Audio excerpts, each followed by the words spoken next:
Hello once again to you all ANSYS users and CFD enthusiasts. In this new try, we're going to investigate the radiation and natural convection in the room.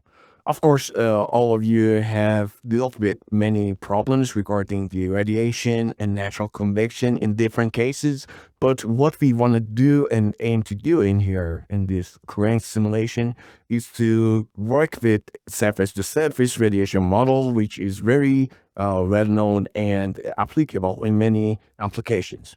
So be with us, and in this try, as you can see in here, we've got the schematic of a box which stands for our room, and it could be the simplest model, but you can do the same performance for any case that you're interested in. So it's going to be a three-dimensional box with 0.5 meters of NEH, and we've got a hot wall on the left side of the room, which has 473 Kelvin temperature, but the other walls are all stands at 293 Kelvin. The point is that except one of them, those walls, all are insulated with 0.05 meters layer of insulation layer. So the main objective is to compute the flow and temperature patterns inside the box. That's what we call it a room, and we're going to employ surface-to-surface model. So let's begin with opening the workbench file by just searching for workbench in the Windows toolbox. And as you can see, I'm going to use the ANSYS 2024 R2 version. That is the latest version installed on my system.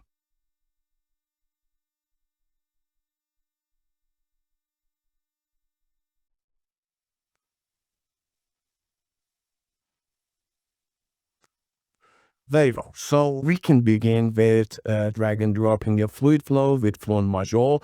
And I want to start my drawing in design model software. So this is going to be our initial step. As we pointed out, the edge of our room is 0.5 meters or better said 50 centimeter. And I want to start my drawing on XY plane. So you can see the scale in this ruler beneath this page. And I want to create my first sketch, which is called a sketch 1. And then from a sketching tab, I want to pick up the rectangle tool and just adjust my view and zoom a little bit to have more accurate one. So this is gonna be our first sketch, which would be actually rectangle like this. And then from dimensions tab, by semi-automatic option, I want to specify the exact edges size. So one is 0.5 and the other one as well. And this could be our first and initial sketch. So by just extruding that, I can have my own model. By picking up the extrude option up here in the toolbar, and if you couldn't find it, you can just find it beneath the create tab, same as here, and then select my sketch 1 and apply it. And then for depth of it, again, we've got 0.5 meters. And simply as that, we've got our basic model. So this box, or better say the cube, stands for our room. It's time to quit design model software and double click on mesh to open ANSYS meshing.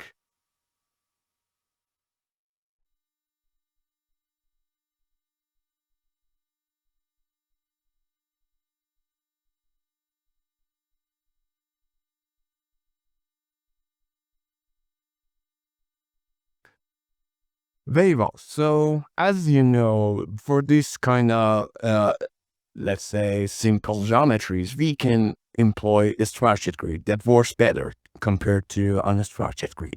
And it is very simple. So all I want is to insert a method on the whole body. You can see the body selection tool is activated automatically.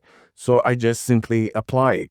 And then from the method tab, I just change it to hex dominant or multi-zone. So we're going to have a mapped mesh regarding the hexagonal elements, as you can see in here. But it's time to insert the sizing for each of these edges. So this time I want to select edges, and this is why the edge selection tool must be activated.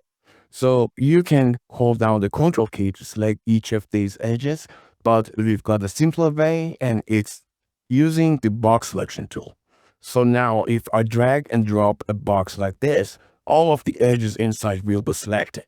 And simply as that, we select the 12 edges.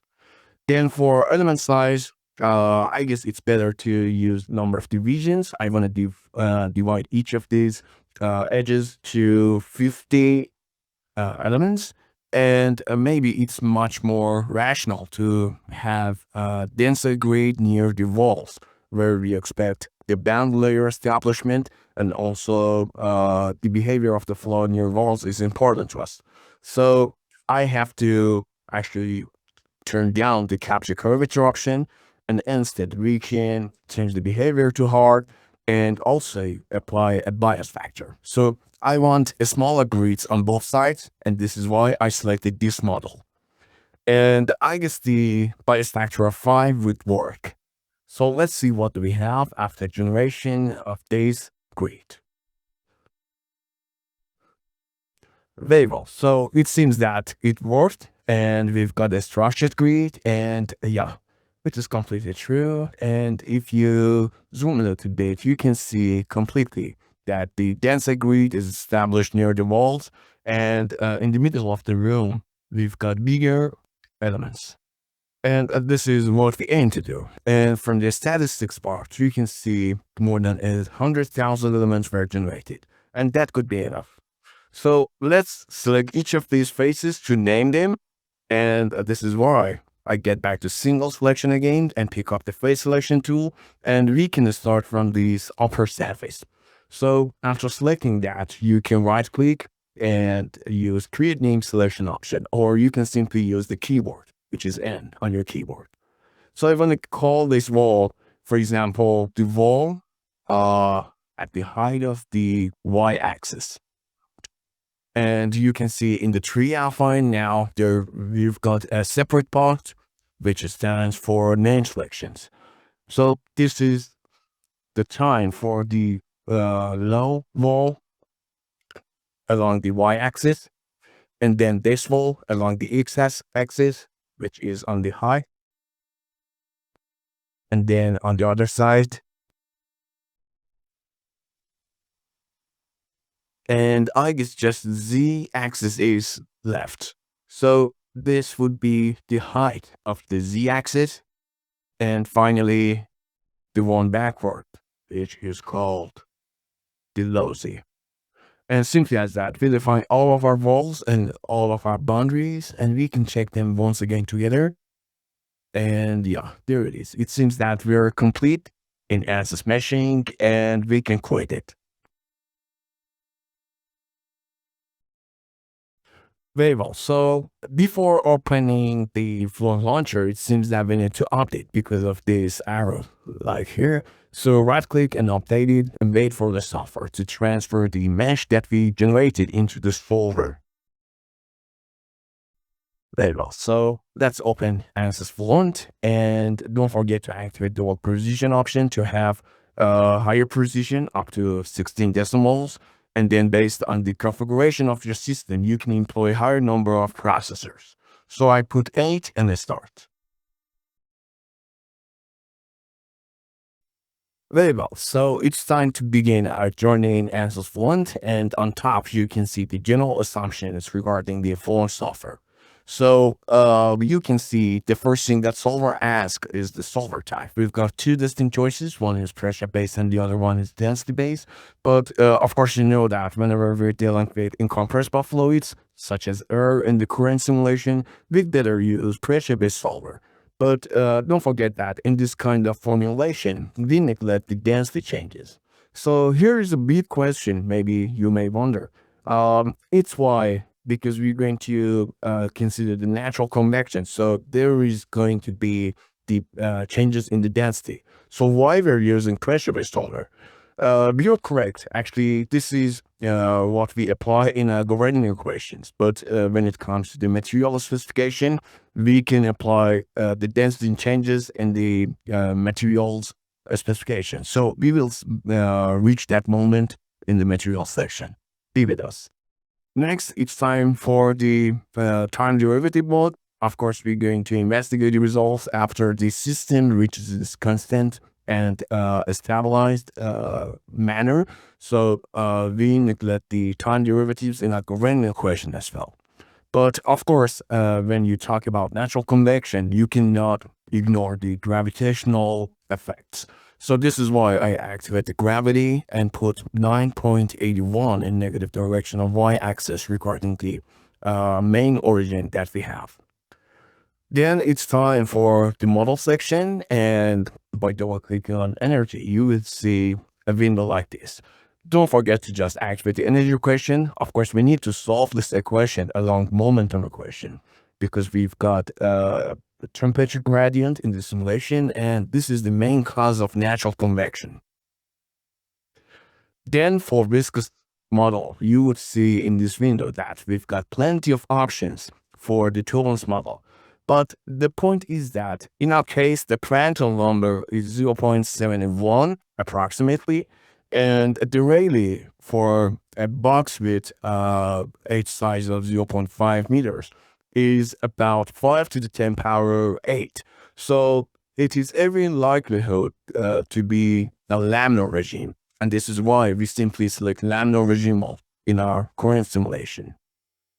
And it's time for the core of our simulation, the radiation module. As we already said, we're going to have the surface-to-surface module. But the point is that it's very cost effective, but it could work in many applications like what we're dealing with now. But on top, you would see a box called iteration parameters, which include many different parameters. So let's see what do we set in here. First of all, you can see that this box contains parameters related to different radiation modules like DTRM, surface to surface, and discrete ordinates model. But energy iterations per radiation iteration controls the frequency with which the radiation terms are updated as the continuous phase solution process. So we want to keep with the same interval that we set automatically, and you can see it is set to 10 by default, and this implies that the radiation, it implies that the radiation calculation is performed once every 10 iterations of the solution process. Then we've got the maximum number of radiation iterations that you can see in the second field. It actually controls the maximum number of iterations of the radiation calculation during each global iteration. So the default setting of 5 means that the radiosity will be updated up to 5 times. The actual number of iterations will be less if the residual convergence criteria is exceeded at any point during these iterations. So we're going to keep with these values. And finally, the last parameter, residual convergence criteria, determines where the radiation intensity update is converged or not. So once again, we want to keep it that. And it's time to select the setting button beneath that. So there are many different parameters in here, but what you need to know is that whenever we're dealing with environment that there is no obstacle within the walls, within the radiative walls, we don't need to select and change any of these parameters beneath that.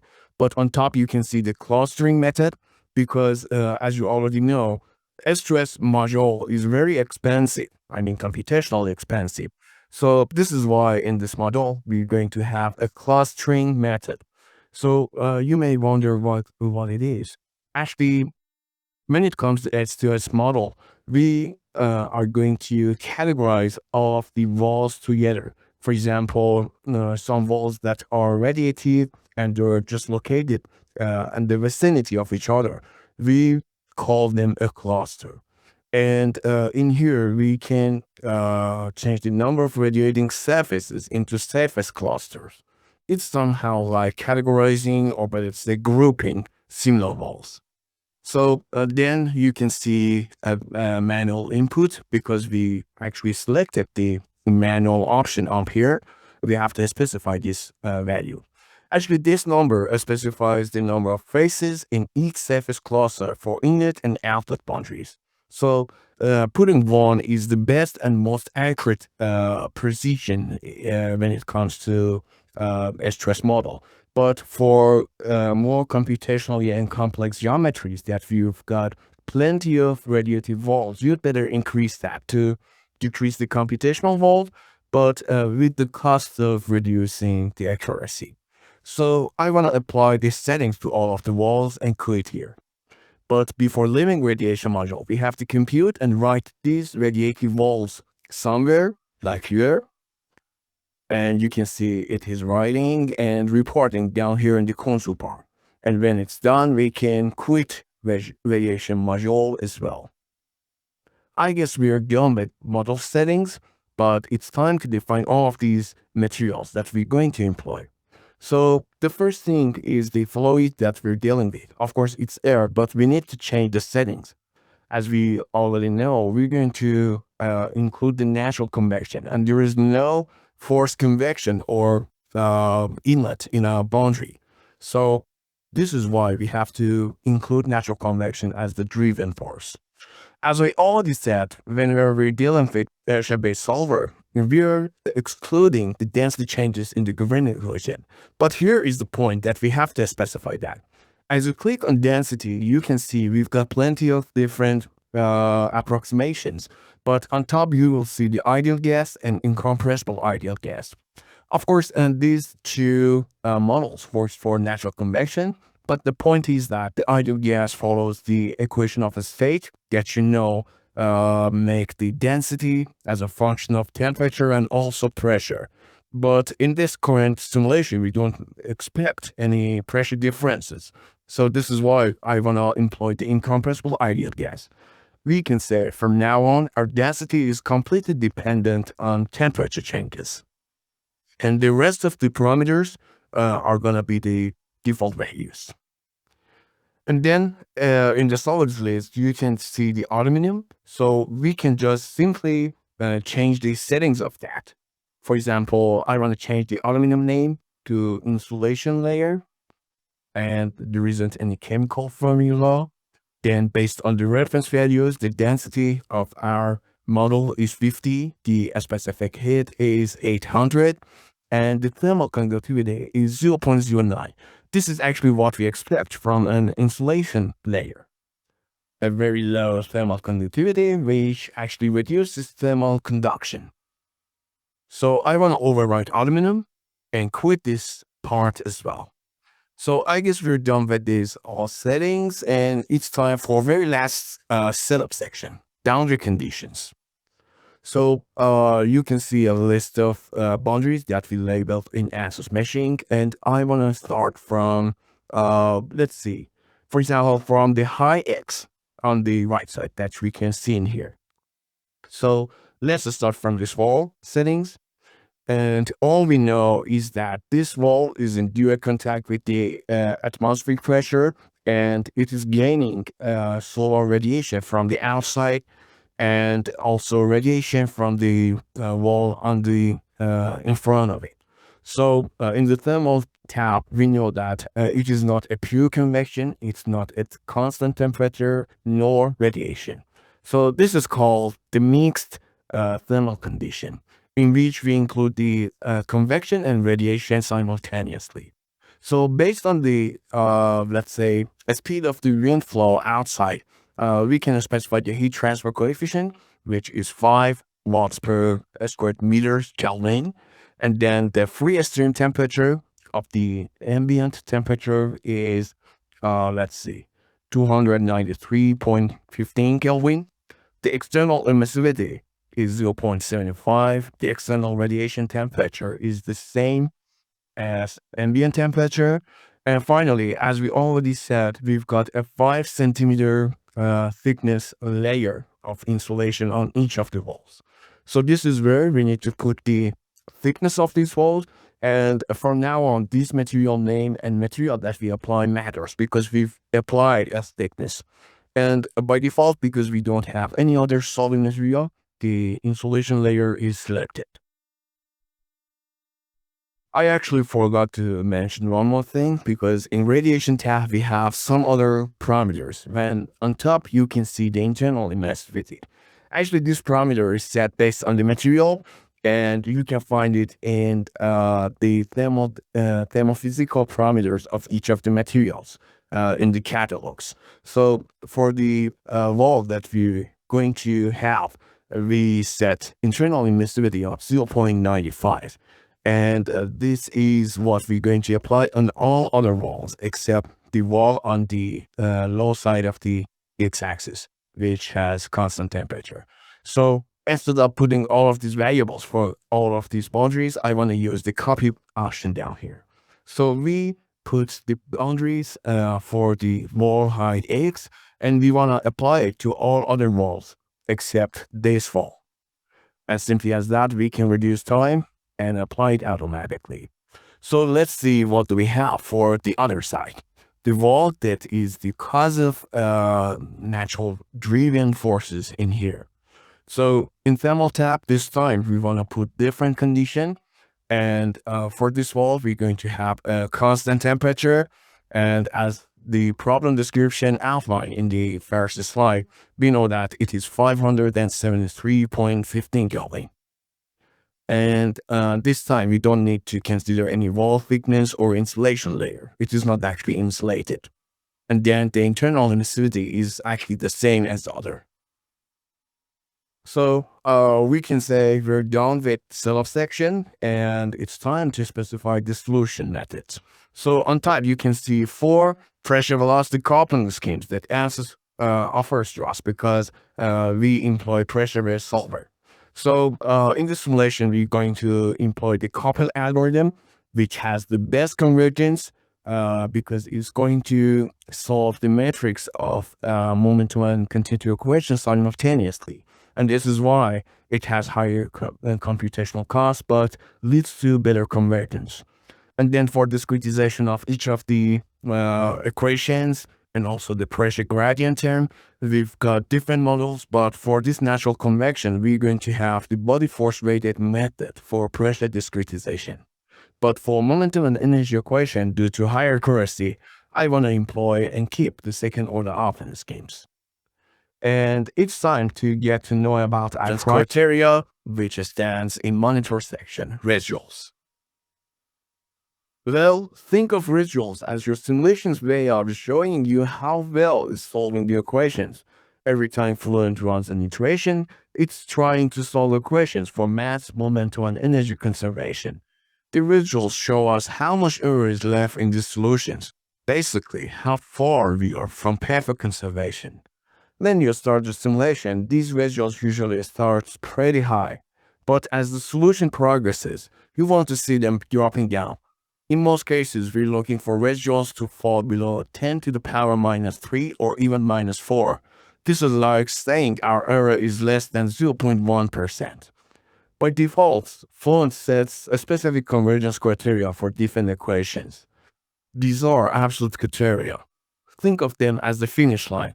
When our residuals drop below these values, Fluent considers the solution converged. However, this is really important to understand. These default values aren't always what we need. For higher accuracy simulations, we might want to tighten these criteria. Now, there's something really important I want to understand about convergence. You'll know your solution is converging when these residuals start leveling off. They're not dropping anymore. But here's a pro tip. Don't just rely on residuals alone. It's good practice to also monitor things like mass flow rate or pressure drop to make sure they're stabilized too. Now we know what the absolute criteria are, we're going to set them. So I wanna keep with the default values again, and don't forget to check the energy equation, which is very important to reach up to 10 to the power minus 6 convergence criteria. So let's quit this as well. But as we mentioned in the previous slide, we cannot only rely on the residuals. They could be the primary convergence criteria, but that's not the all. And they cannot guarantee the convergence. So this is where we want to define our main reports, for example, to monitor the parameters that we care about. For example, it could be the velocity average at the middle of this room. So I want to create a section plane in the middle of this room, and then we can define reports on them.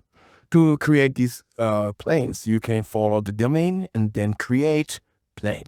So the first thing is the method. You can define this section plane by point and normal, or you can simply use the global planes. For example, it could start with YZ plane regarding the global origin, and based on the coordination of our computational domain, we can put it in the middle by putting 0.25 meters. And this is called plane 6. I don't want to change the name.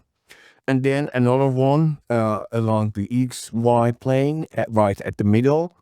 So you can exactly put it. And this is called plane 7.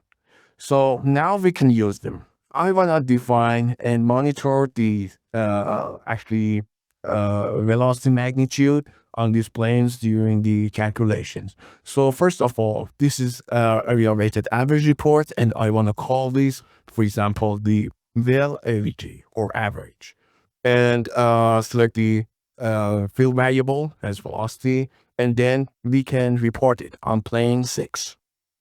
Simply as that, we can define another area weighted average type of report, and this time I want to call it the T average, or better to say the temperature average on plane 7, for example. So from now on, you can see that we've got two distinct reports, and if we start the calculation, you will see that it will show simultaneously to us. So in order to start the solution, I use the hybrid initialization method to initialize the values. And then from the one calculation section, all we need to set is number of iterations. So we can start by 1,000 and simply as that, start the calculation. So this is the things that you can see. On top, it is the scale residuals tab that shows the convergence. And then the reports that we just set and defined. One of them is the average velocity on these plane 7, and the other one the temperature average. So let's wait for the solver.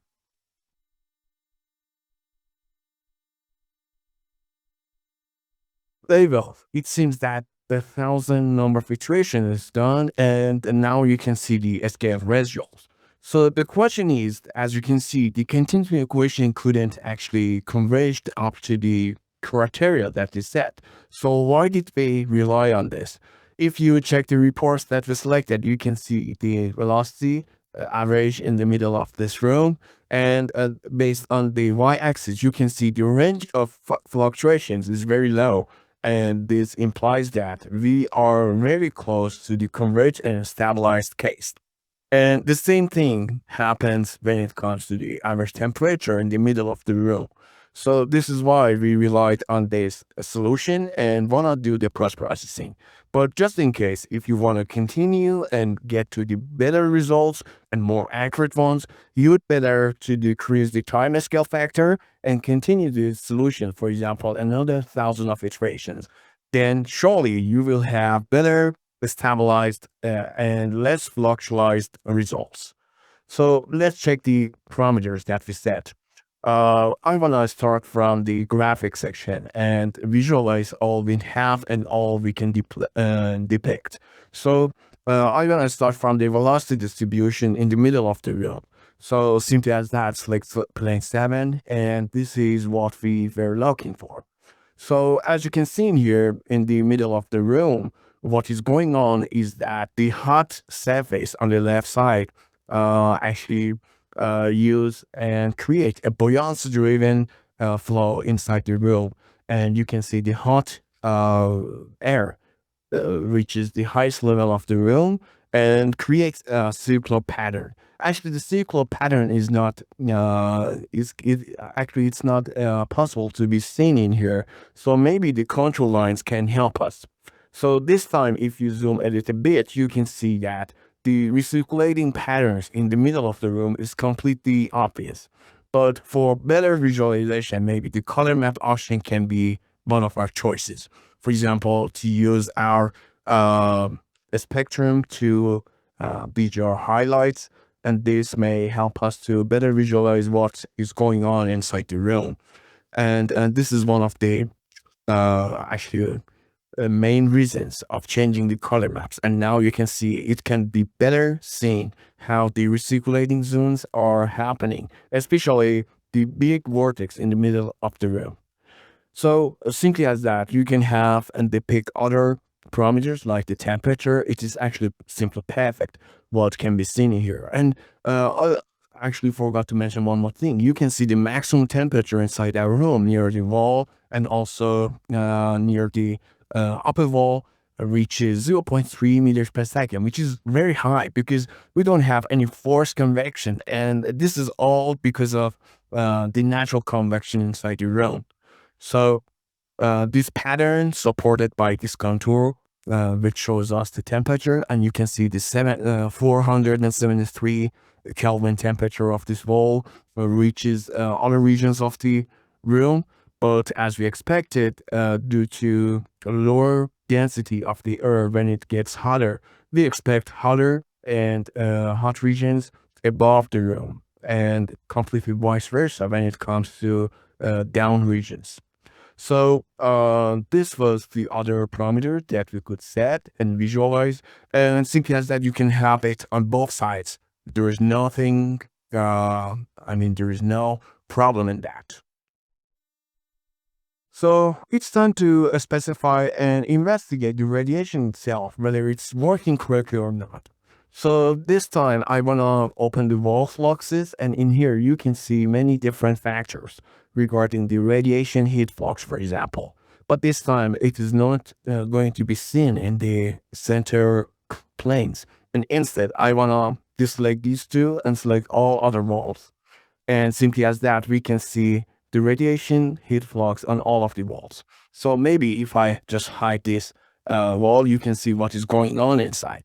It is completely irrational, and it is actually what we expected from this modeling. And you can see the vast range of minimum and maximum radiation heat flux. But maybe it's time to depict the surface incident radiation on each of the walls. And as we expected again, maybe I need to hide the contour lines. So once again, as we expected, the wall in front of the hot wall has the most surface incident radiation, and it just decreases when it comes to the other walls. And all of the results guarantee that we've got a correct approach to this surface-to-surface radiation module. And same as this, you can report and visualize any parameter that you're looking for. But I forgot to mention one more thing. When it comes to quantitative reports, we can have the temperature average in the middle of the room. So let's see. As you can see, in the middle of the room, the temperature reaches 432 Kelvin, which is very close to this hot wall. And this happens because of the natural driven forces and also the radiation. And about the velocity average inside the room, we can compute and see that on average, it reaches 0.026 meters per second, which is not, again, very low. As the very last tool, we want to depict the three-dimensional path lines inside the room. So from the path line, you've got a box very similar to the contour. What you have to select this time is the color of the path lines. For example, I can color them by the velocity or temperature that makes sense. And then we want to release these path lines from these. Let's start with this low X surface. And don't forget that this visualization method is three-dimensional, and this actually what it makes perfect. So you can completely see the recirculating pattern inside this room, and this is actually one of the main features of ANSYS Fluent. But to have better visualization, maybe we need to skip some of these path lines, and this time it makes much more sense, and we can see what is going inside. But don't forget that you can color these path lines with different variables regarding the velocity. And as we actually selected and could see in previous visualization methods, the highest velocity happens near this hot wall and also the upper surface of our room, and also the same maximum velocity. So we're done, and I hope you find this tutorial helpful. if you want and need any more free courses. Don't forget to subscribe and share our posts.